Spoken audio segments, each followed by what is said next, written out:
All right, so today we're going to talk about a piece of music that got absolutely torn apart when it first came out, only to end up as one of the most famous and beloved masterpieces of the 20th century. Yeah, that was a real critic's take on Claude Debussy's La Mer, or The Sea, right after its premiere in 1905. Ouch. You can just feel the disapproval, can't you? Not exactly a glowing review. So, what's the deal? How does something we now consider a total masterpiece basically get booed off the stage? Well, that's exactly what we're going to get into. Okay, so picture this. October 15th, 1905, the first performance of La Mer. And it was a complete and utter disaster. Seriously, the orchestra hadn't practiced enough, the conductor seemed totally lost, and the audience, they were just baffled. And to really understand why it was such a train wreck, we've got to get inside the head of the composer himself, Claude Debussy. This guy had a totally radical, game-changing idea about what music was even supposed to do. See, Debussy put it this way himself. He wasn't trying to make music that literally sounded like the sea. No cheesy sound effects, no big cymbal crashes for every single wave.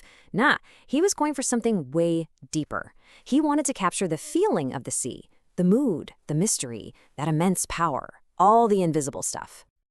And get this, he wrote most of it while he was totally landlocked, stuck in Burgundy and Paris. So this piece wasn't a direct sketch of the ocean in front of him. It was all about memory, about impressions. He was painting with sound, pulling from what he remembered and felt. He actually said his mind's eye was worth more than reality. How cool is that? So where did he get this powerful inspiration, if not from the actual coast? Well, you might be surprised. It came from a piece of art that was hanging right there in his studio. And here it is, the one and only Great Wave by Hokusai. This Japanese woodblock print was a huge deal in France back then. There was this whole movement called Japonism, and artists like Monet were just obsessed with it. And as you can probably guess, so is Debussy. And this is where it gets really, really cool. The connection isn't just a guess. It's right there in black and white, and blue. He literally put a piece of the Great Wave right on the cover of the score for La Mer. He wasn't trying to hide his inspiration at all. He was shouting it from the rooftops. When you look at them side by side like this, it just clicks, doesn't it? Both of these guys, Hokusai and Debussy, they were on the same wavelength. They weren't about making a perfect, realistic copy of nature. It was all about energy, color, and feeling. I mean, look at Hokusai's wave. It's not just water. It's this powerful, almost monstrous force of nature. That's exactly what Debussy was trying to do with sound. So, if you have this totally new, radical artistic idea, you're going to need a radical new sound to match it, right? Debussy basically had to invent a whole new language for the orchestra to bring this thing to life. So, what's with this number? 16. Any guesses? No, it's not the number of angry critics who walked out, though that's a pretty good guess. It's the number of cellos he used, 16. That's double the normal amount for an orchestra.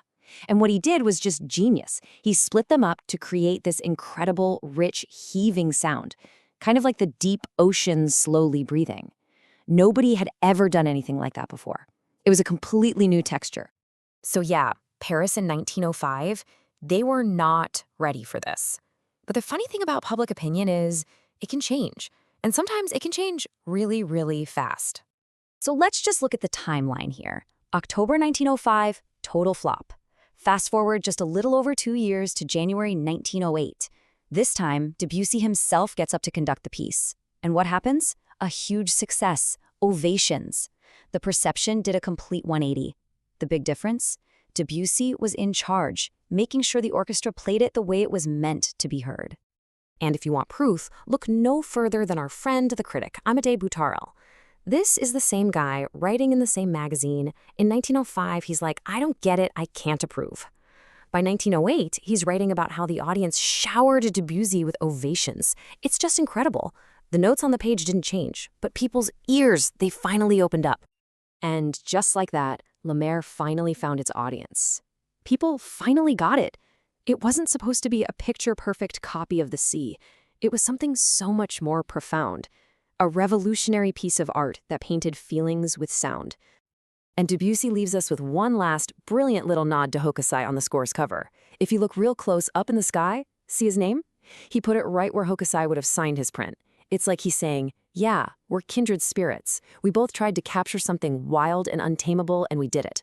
He's floating there, safely above his own creative wave. So it all leaves you with a big question, right? What does it really take for a big, new, revolutionary idea to finally break through? I think the story of Lemaire shows us something really important. Sometimes great ideas aren't shot down because they're bad. They're just early. The world just needs a little time to catch up to that great wave of change.